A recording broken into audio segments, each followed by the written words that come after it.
Sobat Firman, kembali lagi dalam Firman Talks. Bareng gue Diki dan gue Agung. Kali ini kita akan membahas beberapa fakta yang unik, yang dimana ini adalah hukuman mati atau eksekusi mati yang paling kejam pada masa lalu, Gung. Kalau misalnya kita ngomong hukuman mati, berarti bukan unik. Ini adalah sejarah yang menyeramkan berarti, Dik. Betul. Yang dimana ini sih harusnya kejahatan-kejahatan yang tidak bisa ditolerir pada masa lalu, atau tidak bisa dimaafkan lagi. Betul. Sebelum kita membahasnya lebih jauh, jangan lupa untuk mensubscribe channel Firman Indonesia TV dan nyalakan lonceng notifikasinya agar kami terus memberikan manfaat untuk Sobat Firman. Dan jangan lupa download Firman Online Store di Play Store atau App Store. Betul. Oke, gue langsung aja kita masuk ke poin yang pertama. Dan yang pertama adalah flaying. Ini adalah menguliti manusia secara hidup-hidup. Jadi buat Sobat Firman, jika terluka sedikit saja, ini sudah menyakitkan pastinya. Dan apalagi dikuliti dengan pisau tajam dalam keadaan hidup-hidup. Nah, ini eksekusinya adalah eksekusi yang eksis di Timur Tengah dan Afrika 1000 tahun yang lalu. Oh, betul, udah lama banget ya, Gung ya? Udah lama banget. Berarti tahun 1000-an.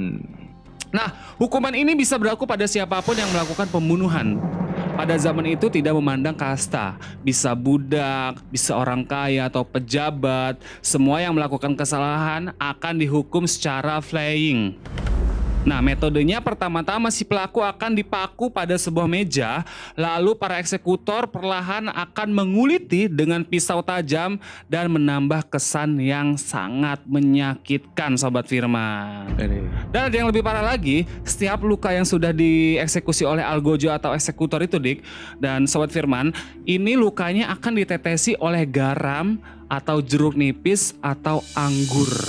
Perih banget dong itu. Perih banget dan sampai meninggal dunia si pelaku kejahatan tersebut. Jadi pada saat mereka mau mati pun, itu sih menurut gua matinya karena mati kesakitan itu. Nah, ya itu dibikin menderita, dibikin apapun itu. Oh, Gung, gua juga ada data juga nih. Jadi kalau di Cina juga ada yang namanya lingci. Nah, ini hampir mirip ya? Hampir mirip. Bedanya sih mungkin yang namanya lingci ini lebih ekstrim, Gung, karena ketika mereka ini metodenya hampir sama, dikuliti, cuman ada yang dipotong-potong juga katanya. Jadi kalau misalnya mereka masih hidup, maka akan ditambah eksekusinya, itu dipotong tangannya, kakinya hingga tenggorokannya. Bahkan sampai ada yang memotong jantungnya ya.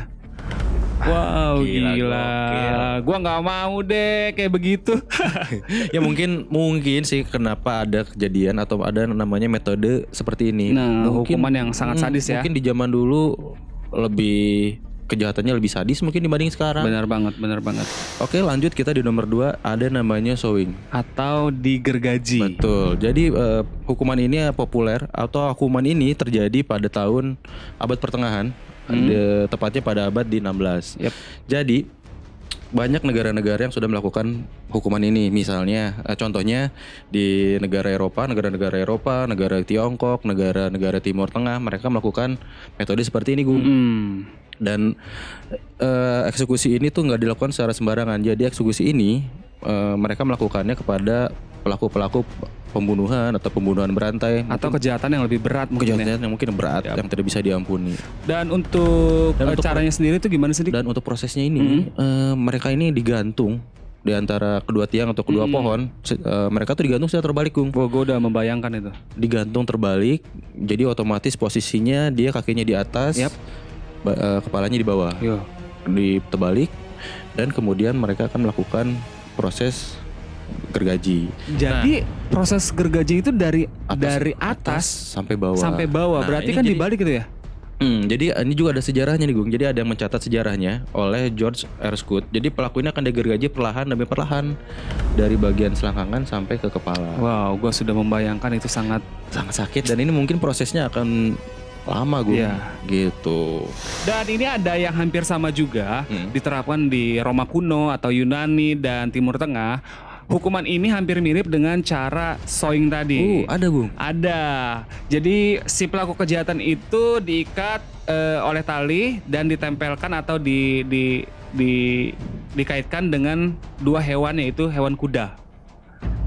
Ya, jadi ketika algojo atau eksekutor itu menyuruh hewan tersebut untuk menarik secara tidak langsung, si pelaku kejahatan itu akan terbelah menjadi dua. Otomatis. Dan ini lebih menyeramkan dan gila, menurut gue ini sadis banget sih. Iya sih.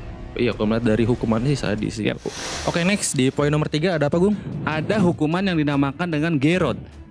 Jadi buat Sobat Firman, gerot ini merupakan hukuman mati menggunakan alat khusus untuk mencekik pelaku kejahatan hingga leher pelaku hancur. Dik. Wih. Nah, dalam lamannya, Capital Punishment UK menulis bahwa metode hukuman mati ini pernah diterapkan di Spanyol pada tahun 1812. Nah, ini sudah lama banget ya. 200 Tapi tahun. hukuman mati ini berlaku untuk pelaku kejahatan yang sangat berat. Jadi kalau misalkan yang ringan-ringan tidak termasuklah hukuman gerot ini. Misalnya pelaku pembunuhan sadis berantai yang telah terbukti bersalah. Terus juga pelaku akan didudukan ke sebuah kursi dan akhirnya algojo akan memutar alat di belakang kursi tersebut dengan tujuan mencekik leher pelaku secara perlahan sampai leher pelaku hancur. Berarti kayak sistemnya kayak mur gitu ya? Ya, benar. Makin dikencengin dia makin narik. Nah, Widih. tercekik dan akhirnya Hancur. hancur dan meninggal pastinya. Die. Karena hukuman mati ini dianggap sadis dan kejam, Dik, maka hukuman jenis ini dihapuskan pada tahun 1974. Oh, baru dong itu. 19. Oh ya. Ya, ya. Sekitar 50 tahunan yang lalu ya. Mungkin orang tua kita lah ya, kelahiran orang tua kita. Berarti itu masih ya, dari 50 tahun ke belakang itu masih ada, Gung. Masih ada, cuman karena kayak hukuman ini dianggap sadis di negara Spanyol, maka dihapuskan dan diganti dengan hukuman tembak mati. Tembak mati. Oke. Nah, kalau misalkan kita ngomongin tembak mati itu masih ada kan? Dari sekarang juga, di zaman sekarang? Gua nggak tahu pasti ya. Iya. Cuman kayaknya masih ada Masih sih, ada Gung. ya, soalnya Memang sih sekarang kan udah banyak yang meneriak, banyak yang bersuara tentang ham. Iya, tapi kayak kemarin kayaknya tuh masih ada deh. ada salah satu bandar narkoba yang dihukum mati itu kan dengan cara ditembak juga, kalau nggak salah sih. Kalau nggak salah. Jadi Sobat Firman kalau yang tahu bisa komentar di bawah ya. Untuk poin selanjutnya masih ada lagi dengan hukuman yang namanya apa, Dik? Nah, di nomor 4 ini ada hukuman yang gak kalah sadisnya, Gung. Yaitu hukuman direbus dalam cairan. Nah, cairan ini beda, Gung, dengan cairan yang kita tahu. Cairan ini adalah cairan timah panas. Oh. Timah panas itu kan biasanya ditembak. Biasanya buat kan peluru. Iya kan, kalau untuk zaman sekarang penjahat ditembak oleh timah panas kan. Zaman dulu itu timah panas dipakai untuk buat ngerebus orang. Buat hukuman mati juga pasti ya. Serem kan. Jadi memang hukuman ini karena emang sadis dan banyak negara juga yang menggunakan hukuman seperti ini. Contohnya di Asia dan di Eropa juga banyak menggunakan hukuman seperti ini. Nah, untuk cairannya sendiri sebenarnya beragam, gue nggak cuma timah panas saja yang dipakai. Ada apa aja tuh, Dik? Ada minyak, kemudian timah panas sudah tadi, kemudian air asam, kemudian bahkan hingga sampai anggur. Jadi metodenya seperti ini, Gung. Jadi salah satu kejahatannya akan dijaga atau akan diamankan oleh algojo. Kemudian si pelaku itu akan ditelanjangi. Jadi mereka itu yang pelaku-pelaku itu akan ditelanjangi dulu sebelum mereka dimasukkan ke dalam timah panas. Atau sebelum dieksekusi. Betul. Jadi mereka itu akan dilempar atau diturunkan secara perlahan ke dalam minyak itu, timah panas itu. Kemudian mereka akan diangkat kembali ketika mereka sudah meninggal. Oh, gitu. ya. Jadi ketika si pelaku itu diturunkan oleh algojo secara perlahan demi perlahan merasakan sakitnya yang luar biasa ya. Apalagi itu kan timahnya dididih secara dengan titik didih maksimal, Bu. Jadi panas banget. Itu bisa langsung mati sih. Jadi pas ketika diangkat juga tinggal tulang belulang aja mungkin ya. Sih. Setelah itu kan pelaku akan dinaikkan kembali ke permukaan dan sudah dipastikan meninggal pada saat itu juga. Nah, di Eropa hukuman ini dipraktikkan bagi peracun dan pemalsu, Bu. Oh, jadi ini khusus hukuman untuk peracun dan pemalsu untuk di Eropa. Berarti penipuan lah ya. Betul. Buat kasus-kasus penipuan di sana dihukumi secara direbus. Di Jepang juga ada, Gu. Yap. Tepatnya pada abad ke-16 di Jepang dilaksanakan eksekusi ini terhadap penjahat yang bernama Ishikawa Goemon. Jadi dulu itu Ishikawa Goemon dijatuhi hukuman seperti ini dan direbus sampai mati. Nah, cuman yang naasnya itu dia direbus dengan anaknya, Gung. Oh, berarti bersama anaknya tuh. Betul. Ya. Selanjutnya di poin nomor 5 ada apa, Gung? Ini juga ada yang namanya hukuman dibakar hidup-hidup. Hampir sama ya. Iya, dibakar hidup-hidup. Nah, di abad pertengahan khususnya di Inggris, kejahatan yang menyertai pengkhianatan terhadap negara dan ajaran sesat akan menjadi dibagi dua bentuk hukuman. Nah, yang pertama ini apabila si kriminal adalah laki-laki, metode yang dipakai atau yang dihukum menggunakan digantung, ditarik dan dipotong-potong. Oh, digantung, ditarik, dan Itu dipotong-potong. khusus pelaku laki-laki. Itu hidup-hidup ya, Ya. Bung. Aduh. Terus sedangkan apabila si kriminalnya adalah wanita atau perempuan, maka ia akan dibakar hidup-hidup di tiang pancang. Jadi disaksikan oleh orang-orang, terus langsung diberi bensin atau apa, Iya. dibakar. Gue sering lihat sih ya. itu di film-film zaman dulu, film-film kerajaan dulu gitu, memang pernah ada kayak gitu sih. Iya sih emang. Dipasung di tiang salib biasanya di sebuah ladang yang agak luas, kemudian dikelilingi oleh kayu-kayu. Dan itu biasanya perempuan. Nah iya. Betul. Tapi kalau misalkan di India sendiri ada metode seperti ini, tapi bukan hukuman ya. Dulu di ada. India itu ada yang meninggal, tapi bukan dengan cara dikubur, tapi dibakar menggunakan kayu kremasi bakar ya.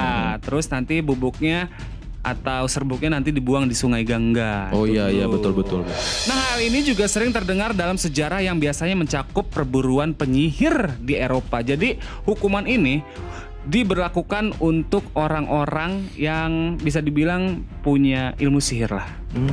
Nah itu, jadi hukuman ini sendiri sangatlah mengerikan banget buat Sobat Firman. Apabila si Algojo ahli dalam hal ini, si tahanan akan diikat dan diposisikan sedemikian rupa agar ia dapat hidup dalam waktu yang cukup lama. Jadi setelah dibakar, biasa disiksa dulu. Jangan sampai semuanya dibakar dulu gitu si Algojonya. Dikit-dikit berarti Iya, dari dikit-dikit bawah dibakarnya. dulu kali ya? Iya itu kan sakit banget. Nah ini mereka akan merasakan api membakar dirinya perlahan-lahan, dimulai dari kaki hingga merayap ke seluruh tubuhnya. Salah satu sosok ternama yang juga dihukum bakar adalah Joan of Arc pada tahun 1431 saat umurnya baru sekitar 19 tahun. 19 tahun. 19 tahun udah dibakar dong. Masa depannya sudah hilang. Dan itulah 5 hukuman atau eksekusi mati yang sadis pada zaman dahulu kala, Dik. Betul. Dan buat Sobat Firman, terima kasih sudah menyaksikan video ini. Jangan lupa like, comment, share, dan subscribe. Dan nyalakan loncengnya agar mengetahui video-video selanjutnya dari Firman Indonesia TV. Betul. Dan buat Sobat Firman yang punya akun Instagram, jangan lupa follow akun Instagram kita di Firman_Indonesia. So, buat Sobat Firman yang ingin mengetahui Firman Online Store, bisa masuk ke web kita yaitu www.firmanindonesia.com atau bisa download aplikasinya di Google Play Store atau di App Store. Oke, akhirnya kita pamit. Gua Diki. Dan gue Agung.